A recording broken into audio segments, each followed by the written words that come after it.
Hello बच्चों, कैसे हैं सभी लोग। बहुत दिनों के बाद आपके साथ ऑनलाइन मिल रहा हूं।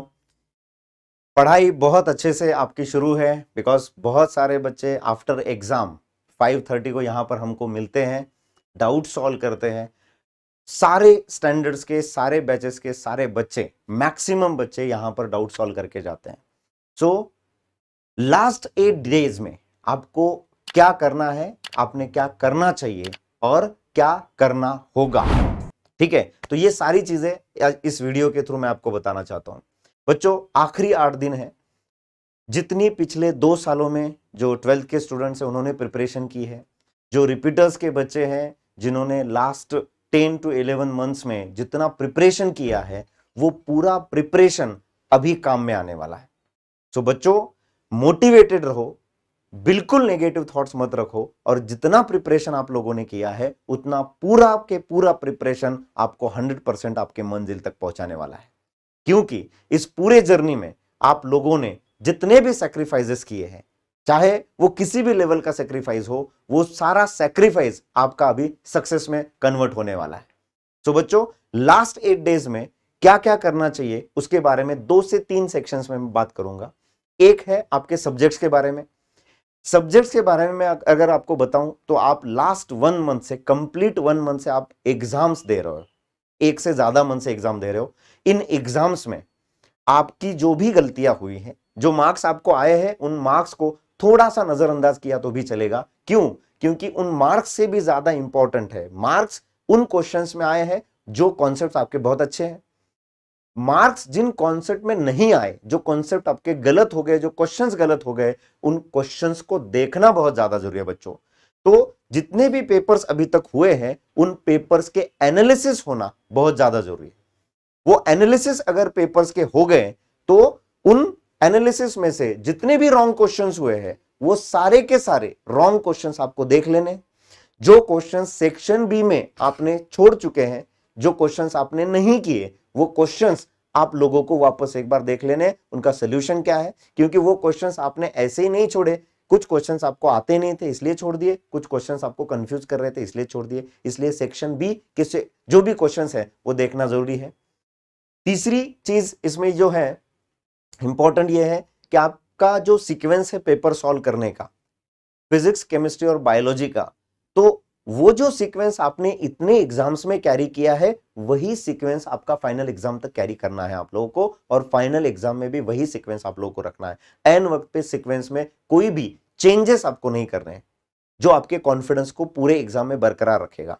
क्योंकि आपको वो एक रिदम बन चुका है आपका, और उसी रिदम में आपको पेपर सॉल्व करना है। दूसरी एक चीज है जो इंपॉर्टेंट, ये हुए सब्जेक्ट्स के बारे में, टाइम मैनेजमेंट के बारे में। और जो मार्क करते हैं आप बच्चे, उस मार्किंग में, बबलिंग में अगर आपके कुछ मिस्टेक्स हुए हैं पिछले कुछ पेपर्स में, सो प्लीज प्लीज प्लीज उन मिस्टेक्स के लिए या उस चीज के लिए एक आपका खुद का एक तरीका बनाओ कि आपको कब मार्क करना है। एक क्वेश्चन सॉल्व करने के बाद तुरंत मार्क करना है, या 10-10 क्वेश्चन होने के बाद मार्क करना है, या एक पेज पे क्वेश्चन पूरे सॉल्व होने के बाद मार्क करना है। बिकॉज हर किसी का तरीका अलग है। आपके लिए जो बेस्ट है, आप जो हमेशा यूज करते हो ना, वही तरीका आपको कायम रखना है। क्योंकि दूसरों के किसी वीडियोस को देख के, किसी का सजेशन सुन के आपका तरीका आपको बदलना नहीं है। एन वक्त पे कोई भी चेंजेस नहीं चलेंगे बच्चों। इंपॉर्टेंट चीज है आपके रिवीजन के बारे में। रिवीजन के बारे में बच्चों, ये लास्ट 8 डेज में, अभी आज जो डेट है, इस डेट से आगे जो भी आप पढ़ाई करने वाले हो, उनमें लास्ट के 4 to 5 डेज आपको पूरा रिवीजन रिवीजन और रिवीजन ही कंप्लीट करना है। ओके, रिवीजन आपको बहुत ज्यादा लगेगा, तो आप इसमें डिसाइड कर सकते हो कि किस सब्जेक्ट का आपको 1 तारीख, 2 तारीख या 3 तारीख को करना है, किस सब्जेक्ट का 4 तारीख को करना है, किस सब्जेक्ट का 5 और किस सब्जेक्ट का 6 तारीख को करना है। इन सब्जेक्ट्स में आप थोड़ा सा बांट लीजिए, आपको जो बेहतरीन अच्छा लगता है वो सब्जेक्ट पहले कंप्लीट कर लीजिए, जो थोड़ा सा डिफिकल्ट सब्जेक्ट लगता है उसको आने वाले 1-2 दिनों में कंप्लीट कर लीजिए, और जो सब्जेक्ट आपको एग्जाम में ज्यादा माइलेज दे सकता है उसको एग्जाम के पहले पढ़ लीजिएगा।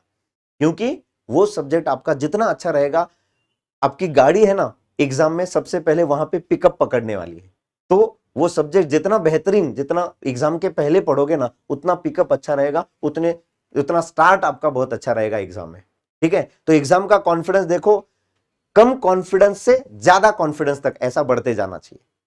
तो ये कॉन्फिडेंस आपको अगर बरकरार रखना है तो आपको 2 राउंड्स में पेपर हमेशा सॉल्व करना होता है, जो राउंड सिस्टम आप अभी एग्जाम में ले रहे हो। राउंड सिस्टम इसलिए कि आपका एक तो समय भी बचता है, कम समय में ज्यादा मार्क्स गेन कर सकते हो आप लोग, ठीक है। तो इन दिनों में आपको यही 2 चीजों की प्रैक्टिस करनी है। जो कंप्लीट पेपर्स हुए हैं उन पेपर्स की मिस्टेक्स का एनालिसिस और उसके सॉल्यूशंस, उसके कॉन्सेप्ट्स को पढ़ लेना। दूसरा, जो पेपर हुए हैं वो पेपर एनालिसिस करके आपके जो कॉन्सेप्ट्स बाकी है उन कॉन्सेप्ट्स को क्लियर कर लेना। आपके टीचर्स आपके साथ है बेटा, सभी लोगों के मोबाइल्स आपके पास है, मोबाइल नंबर्स आपके पास है, आप कभी भी उनको डाउट पूछ सकते हैं। आपके टीचर्स आप लोगों के लिए हमेशा रेडी रहे हैं, अभी भी रेडी है, ठीक है। सिर्फ आपकी देर है आप उनके पास जाते हो कि नहीं, ठीक है। दूसरा, जो प्रीवियस ईयर पेपर्स है बेटा, अभी तक जिन लोगों ने सॉल्व नहीं किए होंगे, अभी अगर सॉल्व कर पाओगे तो कर लेना, नहीं तो बस उनको ओवरलुक कर लेना। Question answer question answer question answer, ये चीजें आखिरी समय में देखना जरूरी होता है, तो वो चीजें आपको करना है। जो भी कॉन्सेप्ट्स अभी तक आपने किए उनका रिकॉलिंग बहुत ज्यादा इंपॉर्टेंट है, तो वो रिकॉलिंग भी आप लोगों को करना है कि अभी इसके आगे का जो रिवीजन रहेगा आपका, उस रिवीजन में हेडिंग पढ़ो रिकॉल करो, हेडिंग पढ़ो रिकॉल करो, ऐसे आगे जाना है। बिफोर एग्जाम लास्ट के 5 दिनों में आपको ज्यादा पेपर सॉल्विंग या क्वेश्चन सॉल्विंग नहीं करना है, वहां पे बस पढ़ना है आप लोगों को। हेडिंग पढ़ के रिकॉल करो आगे जाओ, रिकॉल करो आगे जाओ, जो याद नहीं आएगा तुरंत पढ़ो आगे जाओ, तुरंत पढ़ो आगे जाओ। वहां पे स्ट्रेस लेना नहीं है कि मुझे ये चीजें याद आ रही है कि नहीं आ रही है, अगर नहीं आ रहा तो फिर एग्जाम में मुझे याद आएगा क्या। ये है ना, मैं हमेशा बताते रहता हूं कि ये आपने क्रिएट की हुई चीजें है, तो कोई एजम्पशन कोई हाइपोथेसिस बनाना नहीं है आप लोगों को, ठीक है, खुद के बारे में कि मुझे ये एग्जाम में आएगा क्या।